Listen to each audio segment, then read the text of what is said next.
Oh, these are pretty cool bananas.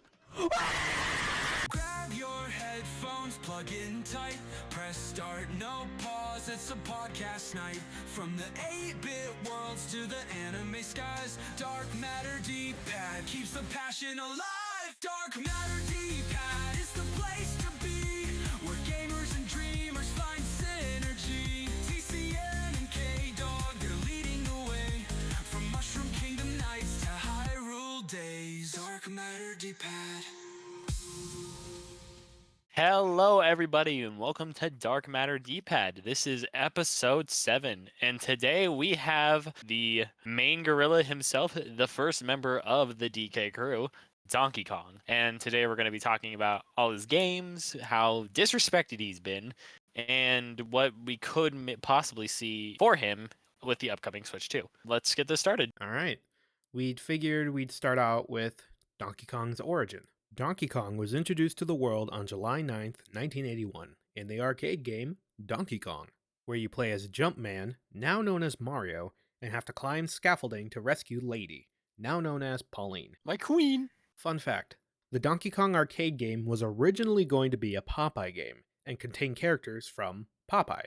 The game is going to be pretty much the exact same as it is today, but back then, Popeye would have portrayed Mario, or Jumpman, Olive Oil would have portrayed Lady, and Bluto would have portrayed Donkey Kong.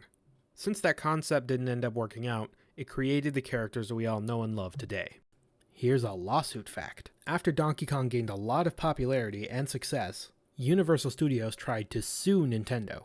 Universal had believed that they owned the rights to the name King Kong, and accused Nintendo, naming Donkey Kong, were infringing the copyright of the name King Kong. Nintendo's lawyer at the time, John Kirby, was able to prove that King Kong was public domain, so Universal had to pay Nintendo back for all the damages.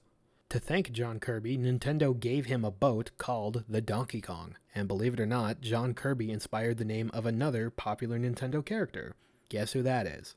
Ever since 1981, Donkey Kong has had plenty of games of his own. However, he has made a lot of appearances in Mario spin-offs throughout the years. Donkey Kong also has a pretty big family tree. Although we don't 100% know the full Kong family tree, there are a few things that we can confirm. So we're going to talk about the relationships that are confirmed, and some of them that are pretty much confirmed. Cranky Kong is the original Donkey Kong from the arcade game in 1981. Cranky Kong was married to Wrinkly Kong, who made her first appearance in Donkey Kong Country 2 for the SNES in 1995. Together, they had a son named Donkey Kong Jr. Donkey Kong Jr. made his first appearance in Donkey Kong Jr. in 1982. This game was very interesting because it actually portrayed Jumpman as the villain. Jumpman kidnaps Donkey Kong, and Donkey Kong Jr. has to save his father from Jumpman. He also had a math spin-off called Donkey Kong Jr. Math, which released in 1983. And he also made an appearance in the very first Mario Kart game, Super Mario Kart for the SNES. Although he hasn't been seen in a Mario spin-off or a Donkey Kong game since then. Donkey Kong Jr. had a son named Donkey Kong III, and Donkey Kong III is the Donkey Kong we know and love today. Donkey Kong III is also speculated to have two brothers named Funky Kong and Swanky Kong, who both had their first appearance in the Donkey Kong Country trilogy for the SNES. However, Funky Kong and Swanky Kong's direct relation to DK III is unknown.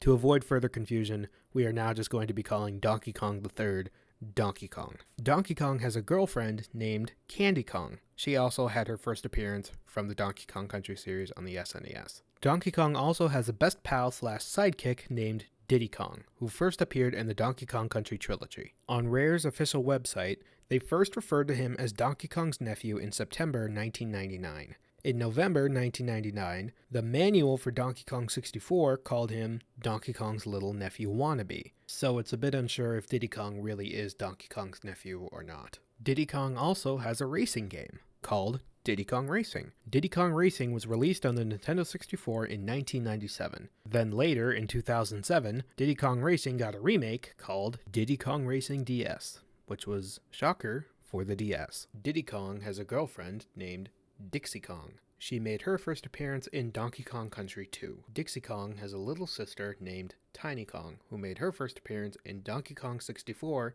in 1999. Dixie and Tiny Kong have two cousins named Kiddy Kong and Chunky Kong. Chunky Kong made his first appearance in Donkey Kong 64, and Kiddy Kong made his first appearance in Donkey Kong Country 2. That's all we really know about the Kong family tree at the moment. With a lot of these Kongs, we haven't seen them in a mainline Donkey Kong game in over a decade. We've seen them have small cameos in games like Smash Bros. As trophies or spirits, but that's about it.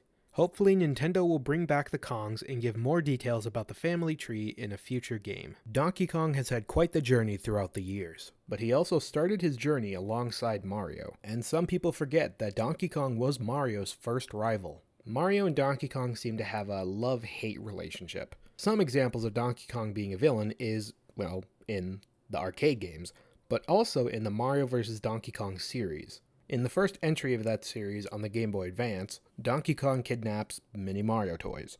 In later entries of the series, just like his grandpa, he starts kidnapping Pauline. Donkey Kong only seems to be the antagonist when it comes to non-Mario spin-off games. In Mario Kart, Mario Party, Mario Baseball, Sports Mix, whatever. Donkey Kong and Mario just seem to be good acquaintances. Obviously, when it comes to his own games, he's the protagonist. Donkey Kong really hogged the spotlight in the early 1990s with the release of Donkey Kong Country for the SNES. In that game, DK's banana horde gets stolen by King K. Rool and his Kremling army, so DK and his pal Diddy had to traverse through Donkey Kong Island to take back their stolen bananas. In Donkey Kong Country 2, Donkey Kong gets kidnapped by King K. Rool and his Kremlings, so it's up to Diddy Kong and Dixie Kong to traverse through Crocodile Isle and save Donkey Kong. In Donkey Kong Country 3, this time Donkey Kong and Diddy Kong get kidnapped by K. Rool. Now it's up to Dixie Kong and her cousin, Kiddy Kong. They have to travel through the northern Cremisphere to save them. I actually think it's really funny that you can only play as Donkey Kong in the first game, but in the other two games, he's just kidnapped and you have to rescue him. Anyways, the Donkey Kong Country games are definitely some of Nintendo's best platformers. With their presentation and graphics quality being extremely impressive for their time, they have a lot of replay value and they are very enjoyable. They also have quite a bit of difficulty to them. Most of the time, they end up being more difficult than a Mario platformer.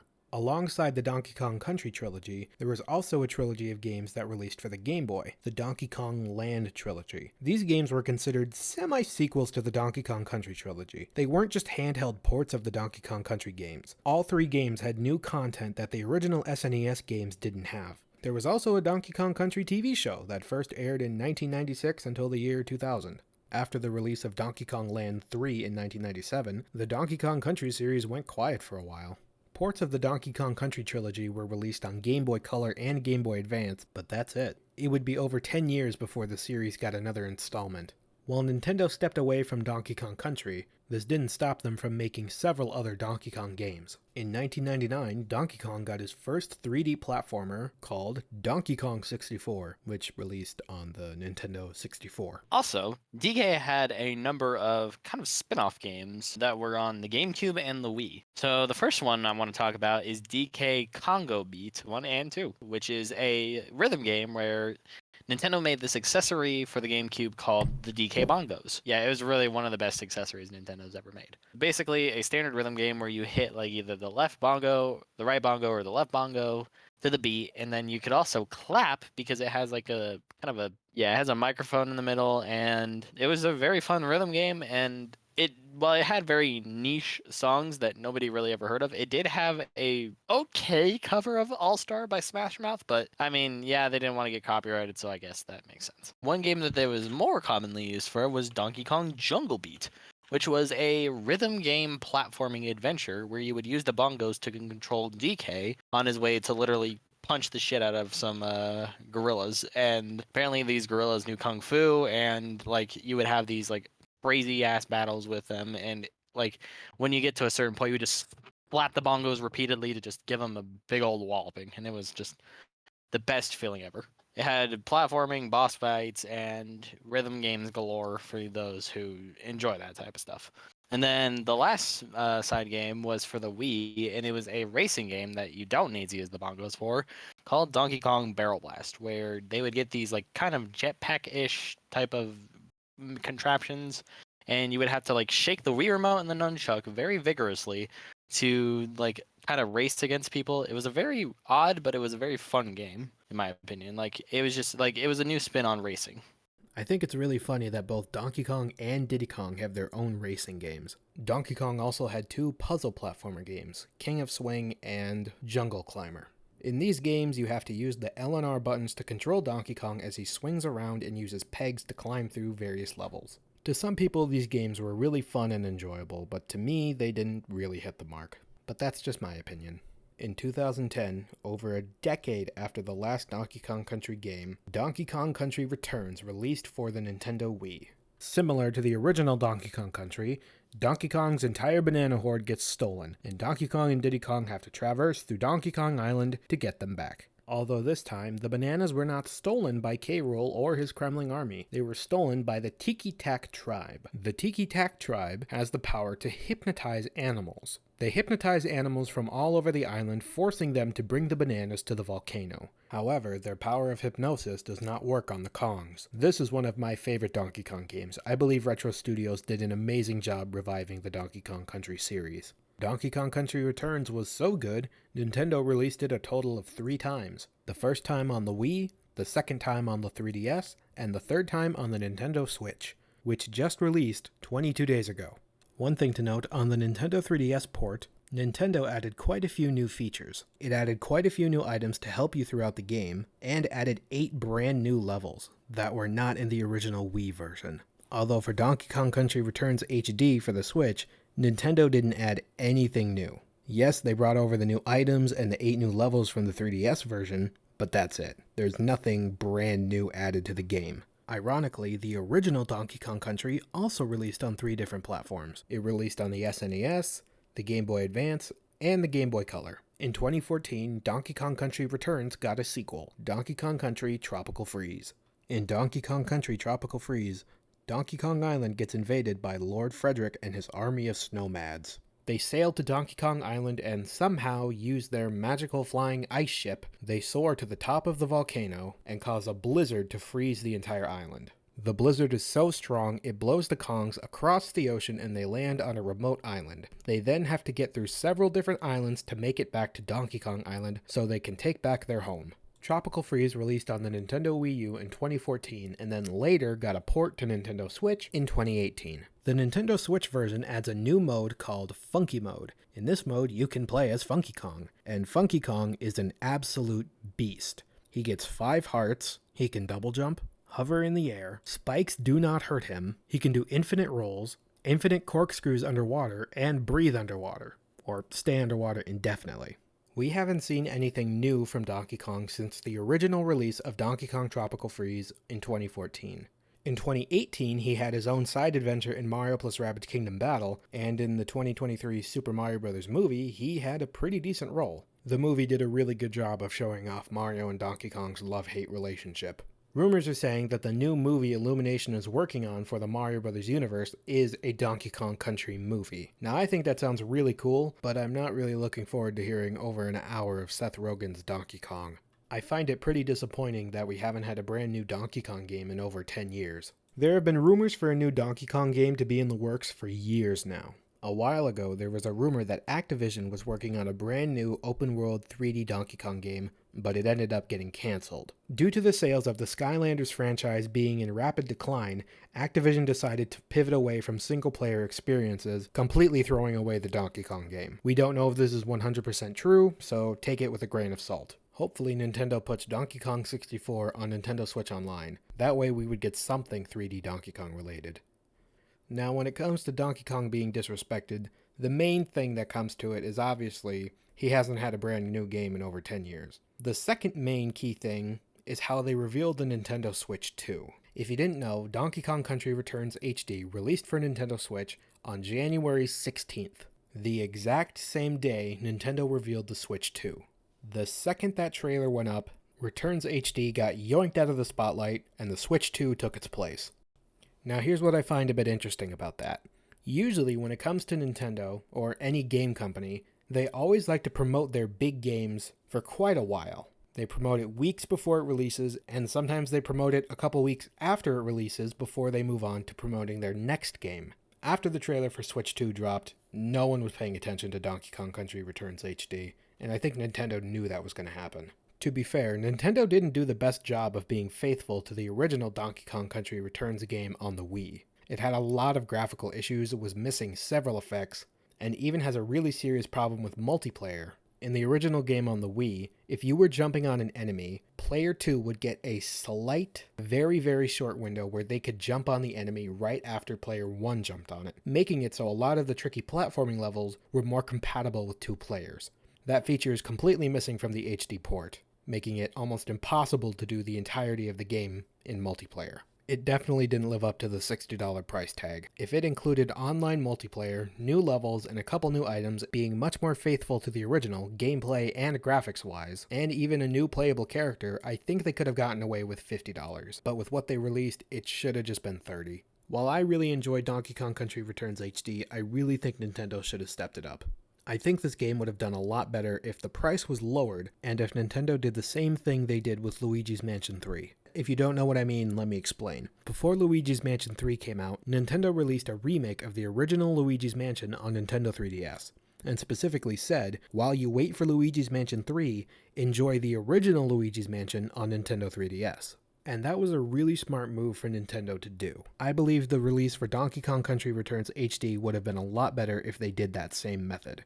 While you wait for our brand new Donkey Kong game, please enjoy Donkey Kong Country Returns on Nintendo Switch. That would have gone over a lot better than just, here, we're not giving you anything new. It's a port. We weren't that faithful to the original, and we're charging you $60. Hopefully in a future update, Nintendo will fix the multiplayer issue and upgrade the graphics to be more faithful to the original. I guarantee this, if this was a brand new Donkey Kong game, 2D or 3D, Nintendo would not have revealed the Switch 2 on the exact same day. One thing we need to point out is that we can't fully say Donkey Kong is just being pushed aside and rejected by Nintendo, because look at the Donkey Kong Country theme park they opened up. They wouldn't just create a theme park for a character they don't care about anymore. The theme park was obviously a celebration for Donkey Kong Country's 30th anniversary. However, they didn't do anything for Donkey Kong's 41st anniversary in 2021. So yeah, we can't fully say he's being disrespected, but why hasn't he had a brand new game in over 10 years? The next thing we wanted to address was the design we saw for Donkey Kong in the new Mario Kart game that was shown off in the trailer for the Nintendo Switch 2, and how it looked way too goofy, how his design was probably based off his design from the movie, how his eye sockets were just way too frickin' big, and so on and so forth. However, after a lot of thinking, I believe Nintendo does have a reason for changing his design. I think Nintendo is trying to bring back the old Donkey Kong design. Because if you remember, the design from Donkey Kong Country, that was a brand new design called the Rare design. And Donkey Kong has had that design ever since Donkey Kong Country released. But if you actually look at the Donkey Kong design in the new Mario Kart trailer, it looks pretty similar to how Donkey Kong looked before Donkey Kong Country even released. So if they're trying to go back to those old cartoonish roots, it makes sense. While I'm still not a big fan of the design change, because I really like the Rare design, I can see why they're doing it. If all the characters have more of a cartoonish design, it makes sense why they'd go back to Donkey Kong's cartoonish design. Plus, we don't know if this is the final design. Nintendo could change things. We don't even know the release date of the console or the game. So Nintendo could change it, they could improve it, we don't know. And to be fair, when it comes to Donkey Kong designs in other games, his design has been kinda weird. Especially in Mario Kart 8 Deluxe. Like, he looks like a psychopath in that game, and his fur looks all greasy. We were wrong to judge it too early, I think. Still don't like it, but we were wrong to judge it that early. And that's where we're at with Donkey Kong right now. 10 years later, and we're still waiting on a brand new game. There's one more thing I want to mention. With the release of Donkey Kong Country Returns HD, it means Nintendo is out of options. Think about it. The Donkey Kong arcade games are on Switch. The Donkey Kong Land games are on Switch. The Donkey Kong Country games are on Switch. Nintendo's only option is to make a brand new Donkey Kong for the Nintendo Switch 2. You could say they bring Jungle Beat to the Nintendo Switch, or Barrel Blast, Donkey Kong Conga 1 and 2, the climbing games. I do not see Nintendo bringing any of those games to Nintendo Switch as something you would have to buy on its own. Unless they are being added through Nintendo Switch Online, I do not see it happening. So the way I see it, Nintendo has no option, all we have to do is wait. But then they'll probably end up pulling some shit like making Donkey Kong Jr. Math 2. But whatever the next Donkey Kong game is, I'm sure it will be great. While Nintendo hasn't made a lot of Donkey Kong games recently, when they have made a new game, they're able to make a really fun and enjoyable experience for everyone. Hopefully we don't have to wait too long. I don't want to have to wait another 5 years for a brand new Donkey Kong game and just end up getting another port. If we get Donkey Kong Country Returns, I'm gonna lose it. Alrighty, so that's going to be the end of the episode. Thank you guys so much for listening. Our next episode will be about the Blue Blur himself, Sonic the Hedgehog. So be on the lookout for that, and we will see you all in the next one. Peace.